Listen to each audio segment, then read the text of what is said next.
À la une de l'actualité ce soir, le climat des affaires au Burkina Faso est peu reluisant ces 2 dernières années avec la prise de fonction du Premier ministre. Et pourtant, c'était un engagement de Paul Kabatieba de redorer le blason de l'économie burkinabé. Que s'est-il passé? Qu'est-ce qui n'a pas fonctionné? Et quelles sont les réformes prioritaires à envisager? On en parle dans ce journal. Dans le journal également, c'est l'un des masses médias qui a vocation à atteindre le plus large public possible. Ce 13 février lui est dédié. Depuis le début du XXe siècle où la voix humaine a été entendue pour la première fois à travers les zones hertziennes, la radio n'a cessé d'être le média de l'éducation, de l'information, mais aussi du divertissement, comme vous le verrez dans cette édition. Dans cette édition en Afrique du Sud, le président Jacob Zuma refuse de démissionner malgré la décision de son parti de le démettre de ses fonctions. Il n'est pas contraint constitutionnellement de se soumettre à la décision de son parti, mais si la démission venait à être actée, son acte pourrait-il mettre un terme à la crise politique qui traverse la nation arc-en-ciel? La réponse à suivre dans ce journal. Ce sont là les titres du 20h. Mesdames, Messieurs, bonsoir.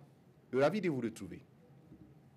Le comité de pilotage de l'amélioration du climat des affaires au Burkina est formel. Ces 2 dernières années, le pays a reculé de 2 places dans le classement du top 10 des meilleurs pays africains. En cause des dysfonctionnements dans l'administration publique, mais pas seulement, des réformes sont nécessaires pour faciliter l'environnement des affaires ici au Faso. Explication d'Aouda Ouattara, Maïmouna Traoré. Améliorer substantiellement le climat des affaires au Burkina Faso en hissant le pays dans le top 10 du classement Doing Business, un objectif affiché par le Premier ministre dès sa prise de fonction. Mais 2 ans après, les résultats sont peu reluisants. Dans le rapport 2018 de l'institution, le Burkina Faso a reculé de 2 places par rapport au classement de 2017. Une situation qui s'explique par plusieurs raisons. Si en 2016, nous n'avons pas pu organiser plus d'une dizaine de réunions dans cette même salle, avec la présence de la plupart des acteurs concernés, en 2017, seules 2 réunions ont pu se tenir, avec l'absence remarquée de plusieurs acteurs majeurs. J'ai l'impression que plusieurs personnes, enfin des ministres, en tout cas, à un moment donné, c'était un peu désintéressé de ce dossier, de telle sorte que, oui, les mesures qu'il fallait prendre n'étaient pas prises, et les initiatives qu'il fallait prendre n'étaient pas prises, et finalement, on se retrouve dans une situation où c'était devenu un dossier qui était en déshérence.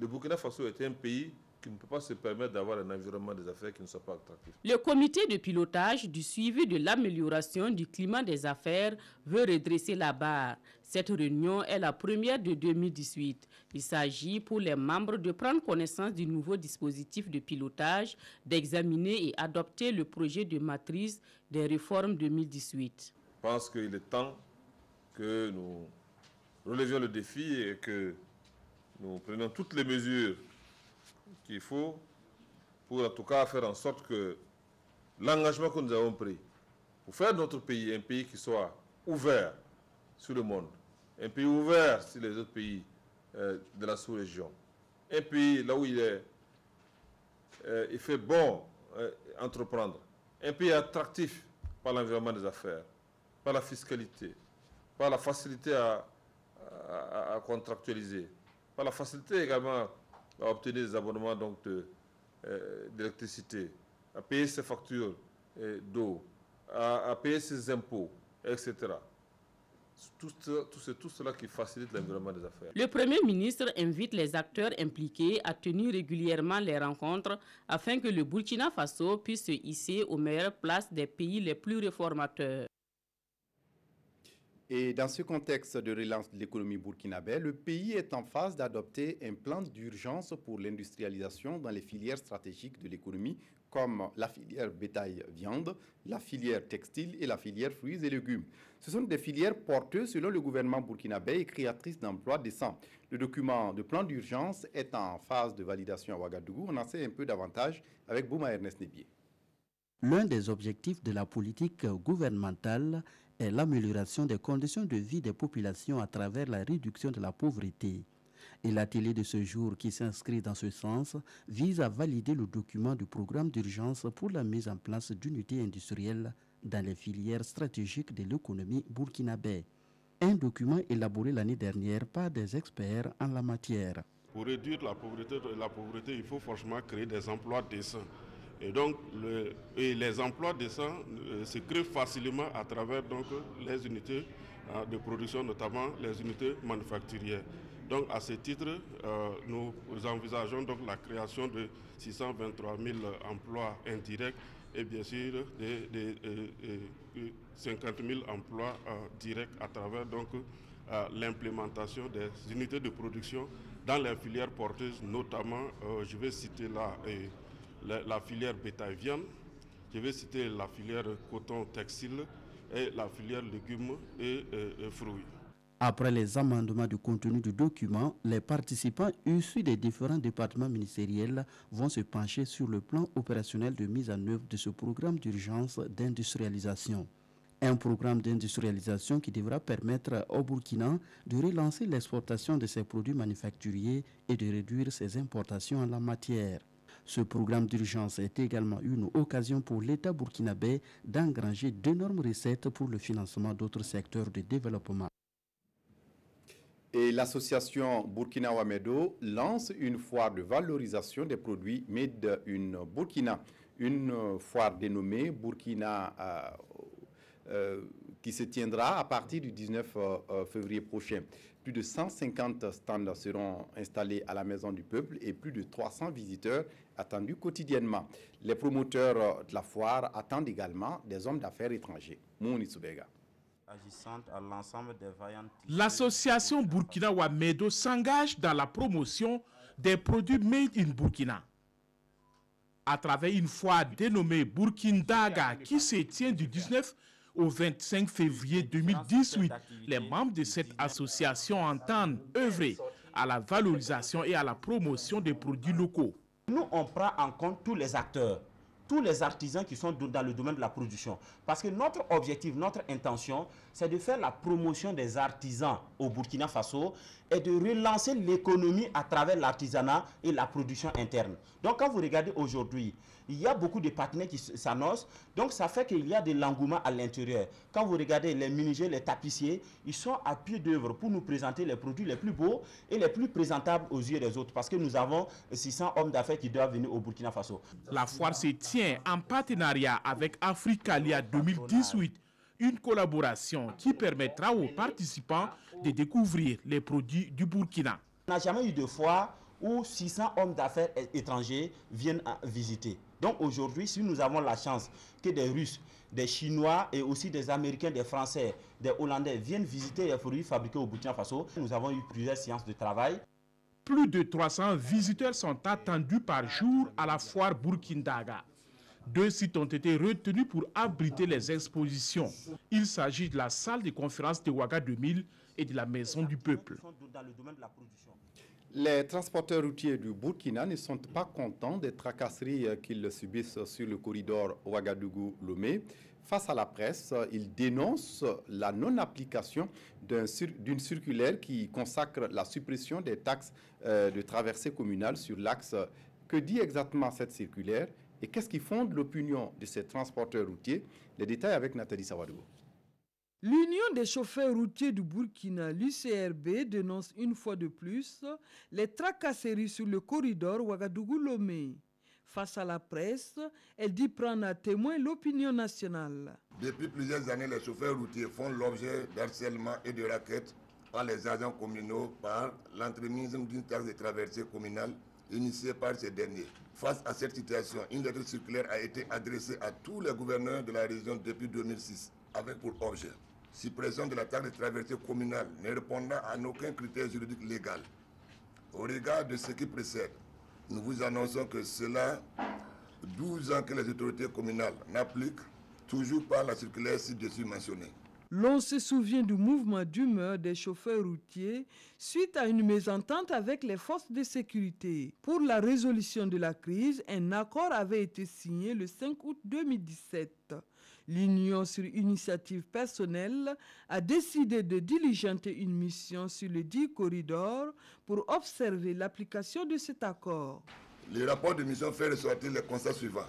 Reprise effective du paiement de la redevance, poste de contrôle de Coupéala, les compteurs contrôles se font toujours sur un arbre, alors qu'ils devraient se faire au pied du véhicule afin de minimiser d'éventuels risques. Persistance des raquettes et tracasseries au poste sécuritaire de Bitou, Tenkodo, Koupela, malgré les protocoles d'accord. Nous recommandons la convocation d'une rencontre urgente entre les parties prenantes pour élucider les points d'incompréhension. L'Union des chauffeurs routiers du Burkina et la Confédération syndicale du Burkina disent accorder une très grande importance à la préservation du climat social. Néanmoins, elles se réservent le droit d'user de tous les moyens légaux pour la consolidation des acquis du protocole d'accord obtenu sous l'égide du chef de l'État. On en vient à notre dossier de ce journal, la Journée mondiale de la radio. La radio est un média de référence des Burkinabés en dépit du développement tous azimuts des technologies de l'information et de la communication. Pour le journaliste, la radio est le média chaud où l'information n'attend pas. Et pour l'auditeur, la radio permet de rêver et nourrit l'imagination tout en diffusant l'information. Un sentiment partagé par les auditeurs. Zoubaviel David Abiré et Isaka Ouedraogo sont allés à leur rencontre. Compte rendu.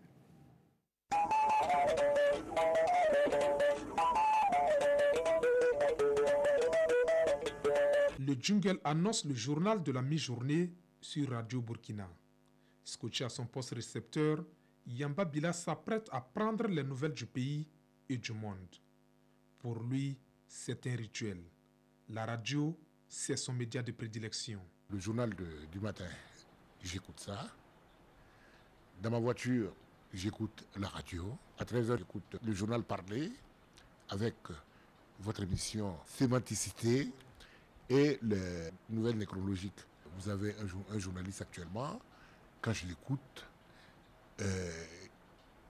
il connaît pratiquement le Burkina. Quand il a un auditeur en ligne qui lui dit que je suis de tel endroit, il se met à lui dire à côté de tel lieu, ça fait plaisir. Et malgré le développement du paysage médiatique et l'avènement des TIC, la radio reste son média préféré. Pour Yamba Bila, un jour sans radio est un jour sans vie. Par la force des choses, bon, quand je voyage, je n'ai pas la radio de mon pays. Et quand je vais, par exemple, à l'intérieur aussi, quelquefois, on a des difficultés à avoir la radio nationale. Sinon, un jour sans radio, ça c'est difficile, à moins qu'il n'y ait un déluge. Pourquoi vous en passez? C'est difficile. C'est difficile. La radio a sa place.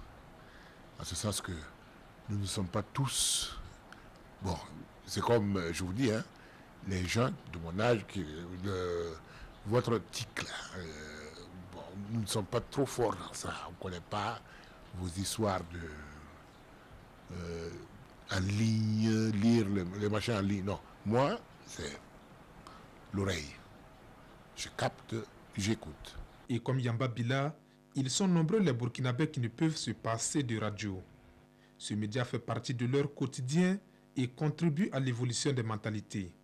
Bon, en fait, pour moi, c'est l'émission que moi j'aime d'écouter, Omega, parce que matin bon et puis la journée vers 13h comme ça, je peux écouter ça pour l'émission. Certaines émissions sont très éducatives et bénéfiques pour nous. On a des comportements qui ne sont pas toujours conformes aux normes et la radio aide au changement de ces comportements. Ça donne en toi une distraction parce que tu peux être dans un service où tu es seul avec la radio. C'est un partenaire vraiment qui permet de te distraire avec. Et en cette journée internationale dédiée à la radio, ces auditeurs disent saluer la liberté d'expression et de ton qu'offrent les radios à travers les émissions interactives. Des auditeurs qui estiment qu'au Burkina Faso, la radio est le symbole de la liberté d'expression et de presse. Et en cette journée commémorative, je vous entraîne dans l'univers privé d'un passionné de la radio. Sur Radio Burkina, sa voix est singulière. Elle nous berce jusqu'au tréfonds de nos souvenirs. Amadou Zapré, puisque c'est de lui qu'il s'agit, du haut de ses 30 ans de radio, est une star au Burkina et ailleurs en Afrique et dans le monde. Dramane Guéné et Moussa Ouedraogo sont allés le rencontrer pour nous. Son portrait. Il est 11h30 sur les ondes de la radio du Burkina. Amadou Zapré arrive pour son rendez-vous hebdomadaire avec ses auditeurs.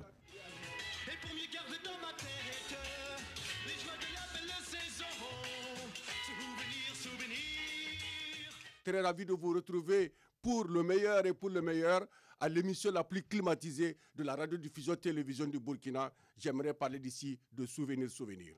À plus de 30 ans de vie radiophonique, Amadou Zapré est l'un des animateurs les plus écoutés du Burkina. La recette de son succès, sa maîtrise parfaite des différentes localités du Burkina. Vous appelez d'où, s'il vous plaît? J'appelle de Bogandé. De la Nyanya. À Tonaté. Oui, ça va bien. À Poitiers. Banidé. Il y a des villages, sans vous mentir, grâce à moi, la première fois on a entendu leur nom à la radio. Quand une fois j'ai dit qu'il est 13h à Falanguntu, il y a au moins 20 ans de cela, tout Falanguntu dansait. Selon quelqu'un qui m'a appelé pour me dire qu'ils sont vraiment très contents, qu'ils se sentent burkinabés maintenant. Vous voyez ce que ça fait? Les jours ouvrables, Amadou Zapré est dans ses obligations administratives. Les dimanches, il est sur les ondes. Ce qui fait de ce diplômé de Niamey une vedette nationale, discrète, cachée derrière sa voix. Il a même parfois des attributs d'homme politique célèbre. Il y a des auditeurs de Gonsin, un village qui est derrière Bassenko, qui voulaient que je vienne là-bas, au moment où j'animais le concert des auditeurs. Ils ont tout fait pour que je vienne. Et un dimanche, j'ai pris mon courage à deux mains. J'ai dit, cette fois-ci, je vais me rendre après le concert dans leur localité. Et après le concert, c'est quelqu'un qui m'a remorqué sur une moto. À l'entrée de Gonsin, à 1 km, sous un baobab, je vois une animation. Ceux qui sont venus me chercher s'arrêtent. Ils disent que c'est le comité d'accueil, avec une chorale, avec des troupes. J'ai dit, mais je ne me reconnais pas. Je n'ai pas voulu rentrer dans le village. Ils étaient vraiment très contents. Ils m'ont escorté jusqu'au village. C'était le jour, là, c'était le marché du village. Et ils m'ont amené à la buvette. Tout le marché s'est transposé au niveau de la buvette. Chacun voulait me voir, faire des photos. Bon, c'est de la satisfaction morale. Bon, ben, quand je pars dans une province, on sait que c'est moi. Vraiment, je suis vraiment gâté, si je peux m'exprimer comme ça. Créée en 1949, après la Seconde Guerre mondiale, la radio a connu des hauts et des bas, et ses animateurs avec. Mais à cette 7e journée mondiale de la radio, Amadou Zapré est toujours convaincu que la radio a encore de beaux jours devant elle. Désormais, des radios catholiques du Burkina sont en réseau. La quinzaine de radios catholiques sur le territoire se mettent ainsi à un niveau de programme similaire les unes les autres. Une synchronisation qui va davantage aider l'Église catholique au Burkina à diffuser son message pour le développement holistique du Burkinabé. Christine Koulibaly. À ces installations de la radio mère seront désormais synchronisées 14 radios catholiques au Burkina Faso. Dénommée Réseau des radios catholiques RCB, cette radio mère va permettre de diffuser sur tout le territoire burkinabé une émission produite par une des radios catholiques. C'est une initiative de l'Association des radios catholiques du Burkina, ARCB. L'Église veut mettre ce moyen au service de la bonne nouvelle, qui n'est pas seulement une nouvelle religieuse, qui est une nouvelle pour mettre l'unité, la réconciliation, la paix entre les hommes, pour le développement de tout homme. Toutes les 14 radios pourront devenir radio mères. S'il y a un événement important dans leur région, ils deviennent radio mères pour transmettre l'événement qui se passe chez eux. Le ministre en charge de la communication salue la naissance de cette radio qui va apporter plus de visibilité aux radios catholiques. Il invite par ailleurs ces 14 stations à véhiculer des messages qui contribueront au développement spirituel et intellectuel de la population. Pouvoir mettre les niveaux des 14 radios catholiques à travers le Burkina à un niveau de programme plus ou moins similaire, pouvoir partager le message d'une façon identique d'une radio à une autre, c'est quand même un challenge que ce réseau a réussi et qui peut inspirer d'autres radios parce qu'on a des radios burkinabés qui ont des antennes un peu partout et qui n'ont pas la chance de pouvoir avoir cette fédération à un moment donné. La radio RCB a été financée par le réseau catholique italien à plus de 133 millions de francs CFA. À travers cette synchronisation des 14 radios catholiques, les initiateurs espèrent relever le défi de rassembler tous les Burkinabés. Hier, on vous l'annonçait, le top de départ des forats régionaux pour préparer le Forum national des femmes. Déjà, les femmes du plateau central se sont retrouvées ce lundi pour discuter de leurs préoccupations dans le but de contribuer efficacement aux débats nationaux à venir. Oumou Sissé. La faible représentativité des femmes dans les différentes sphères de décision, débattue ici à Zignari. Et face à leur ministre, ces femmes du plateau central vont diagnostiquer les entraves à leur pleine participation à la gouvernance. Rechercher que les femmes ensemble discutent de la problématique et comment relever les défis qui se présentent à elles pour une meilleure participation des femmes à l'administration, en politique et culturellement et partout. Donc nous avons instauré ces forats sous l'égide de son Excellence le Président du Faso et le chef du gouvernement qui a instruit mon département d'écouter la base et de faire un retour. Donc il est attendu que les femmes sortent 4 à 3 idées forces sur lesquelles nous allons les accompagner tout le long de l'année pour vraiment émanciper les femmes au Burkina Faso.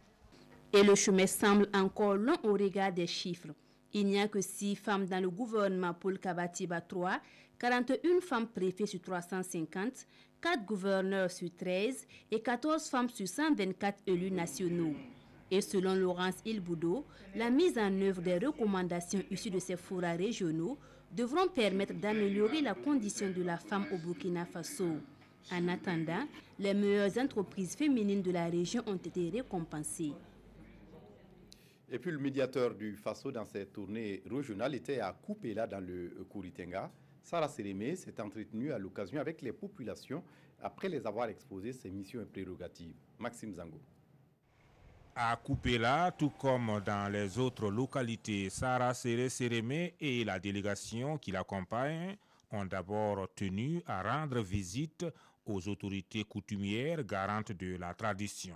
Pour le face-à-face avec la population, aucun sujet n'était tabou. J'ai vu ici une population qui a posé des préoccupations qui minent leur vie quotidienne et des préoccupations essentielles. Et nous pensons également que des solutions idoines seront trouvées par l'administration.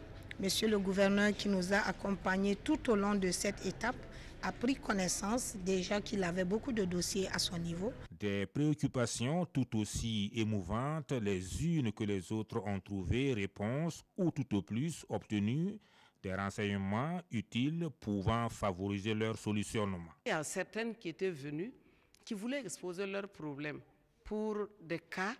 Bon, mais comme on a expliqué avant qu'on nous pose des questions, bon, elles ont compris qu'ici, il ne fallait pas poser les questions. Bon, ça ne va pas entre moi et mon mari, ou bien, bon, je suis veuve. Bon, elles se sont abstenues, mais elles ont su où il faut aller. L'ensemble des préoccupations ont été posées, les populations ont été sensibilisées. Et je crois que cette sortie va contribuer à apaiser davantage les cœurs. Les populations sauront vers quelle institution aller pour poser les préoccupations, plutôt que de vouloir se rendre justice. Au cours de cette audience foraine, Sarah Sérémé a insisté et rassuré sur la pertinence de l'institution, capable de beaucoup de choses pour peu que l'on respecte les procédures. Des procédures qui ont été largement expliquées à l'occasion de ces différentes rencontres. Aider à la résolution pacifique des litiges entre administration et citoyens, c'est tout le sens de la création de cette institution depuis 1994. À Bobo Dioulasso, c'est une formation des cadres de la police nationale et municipale sur la notion de police citoyenne qui a retenu l'attention en ce début de semaine. L'objectif étant de recadrer le concept de police citoyenne et mettre les modules en phase avec la dimension sécuritaire actuelle du pays. Ahadi Sandamba.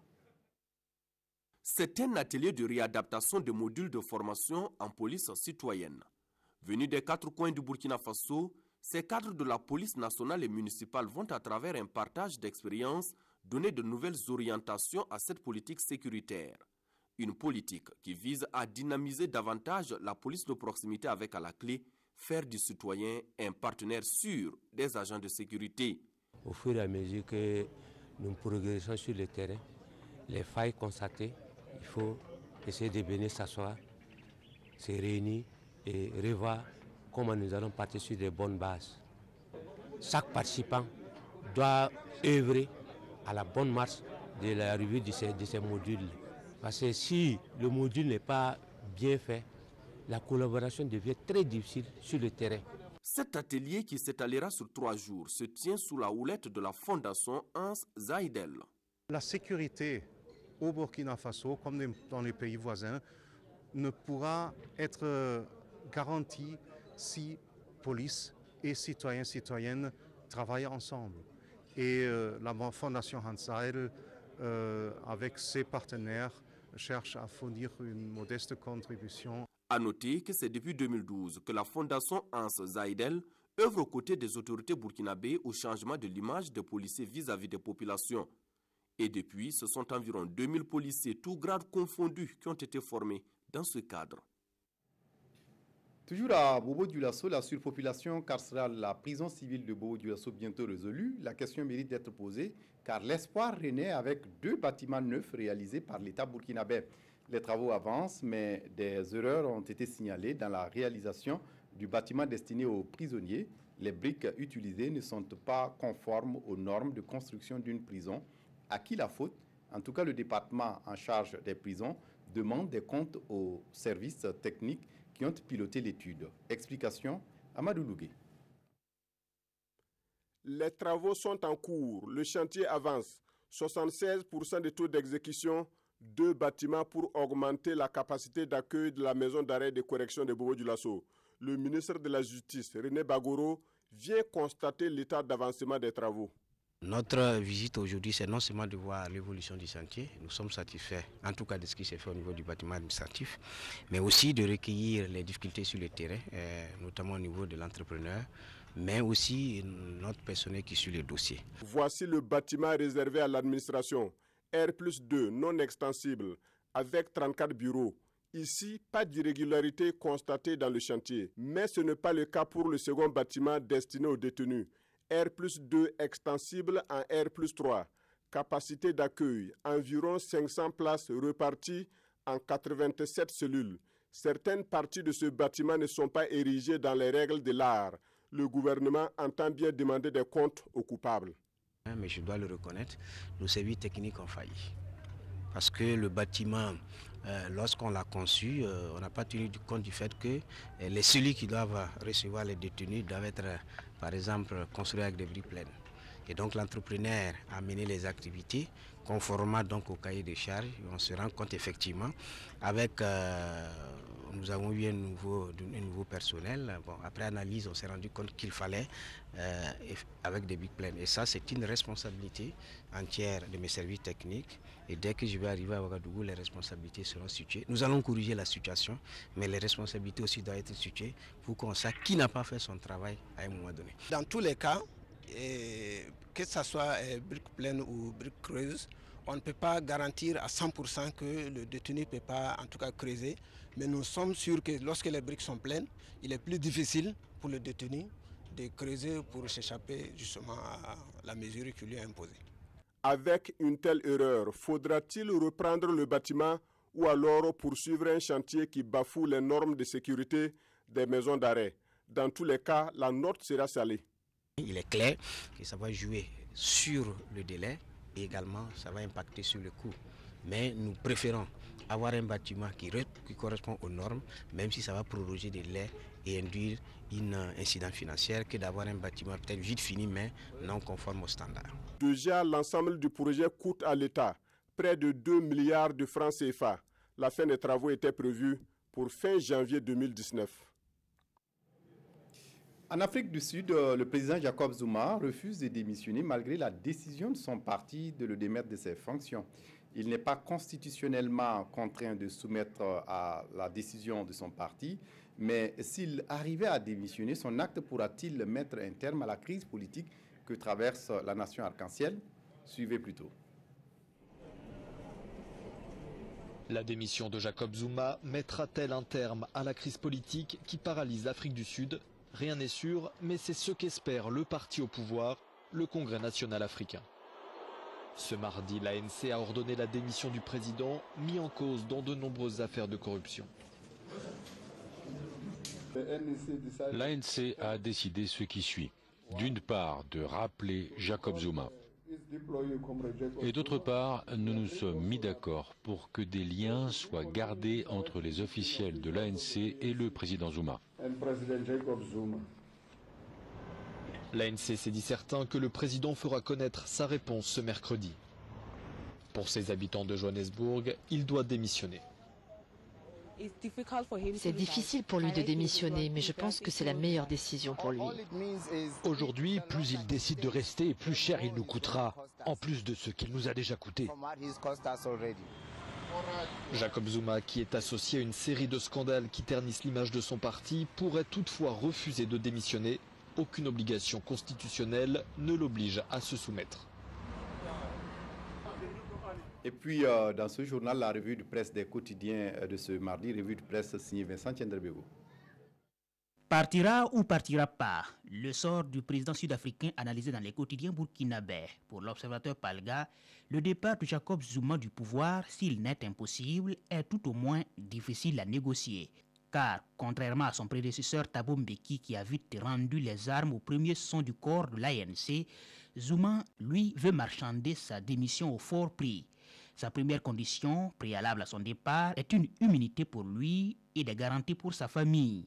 La deuxième, et pas des moindres, que l'État prenne en charge les frais de justice de celui qui est sous le coup de 783 chefs d'inculpation et qui sait si tout cela ne relève pas d'une subtilité stratégique de la part de Jacob Zuma, qui est conscient que ses exigences sont moralement incorrectes et politiquement désastreux pour ceux qui en veulent à sa peau, se demande l'Obs. Pour aujourd'hui au Faso, Zuma, par ses exigences, place l'ANC entre le marteau et l'enclume. Le marteau de l'immunité, car si le parti accédait à cette requête, ce serait la prime à l'impunité et l'ANC devrait répondre prochainement devant ses électeurs. Et puis, l'enclume de la prise en charge des frais de justice pour celui qui serait probablement condamné, tant les preuves des accusations sont faciles à rassembler contre le président sud-africain. Et le journal de conclure que dans tous les cas, l'ANC sortira perdant. Alors, comment extraire l'os de la gorge de l'ANC sans créer l'hémorragie, se demande le pays. Et à cette opération, c'est l'avenir politique de l'ANC et de la nation arc-en-ciel qui est en jeu et qui pourrait basculer, commente le pays qui relève que le parcours de Zuma semble à l'inverse de celui de Mandela, du palais présidentiel à la prison. Ne décrochez pas, le ministre Éric Bougouma sera au rapport tout à l'heure dans l'émission Dialogue citoyen. Face aux citoyens, le ministre des Infrastructures viendra exposer le taux de réalisation des engagements du président Roch-Marc Christian Kaboré en matière de construction de routes, de désenclavement, 2 ans après l'élection du président du Faso. Simon Gongo, qui assure la police des débats, est en ligne depuis le studio production de la RTB. Simon, bonsoir. Qu'est-ce qui est proposé ce soir ? Bonsoir à vous, Fousseni Kindo. Bonsoir à tous. Vous l'avez dit, le dialogue citoyen reçoit aujourd'hui le ministre des Infrastructures, Éric Bougouma. Éric Bougouma qui viendra justement faire le point des promesses du président Kaboré dans le domaine des infrastructures. Où en sommes-nous, par exemple, avec les 5000 km de pistes rurales et surtout les 2850 km de routes bitumées promises par le président du Faso 2 ans après? Ce sera naturellement l'occasion de revenir sur la gestion de son ministère avec, comme l'on a pu les lire ces derniers temps chez certains de nos confrères, la gestion de ces questions de fonds d'entretien routier, dialogue citoyen, l'émission dirigée par les citoyens Fousseni Kindo, c'est tout à l'heure à la fin de votre journal. Ne bougez surtout pas. Justement, les téléspectateurs peuvent participer à l'émission en direct en postant des messages sur la plateforme presimètre.bf ou en appelant au téléphone. Restez donc fidèles à nos programmes. Excellente suite.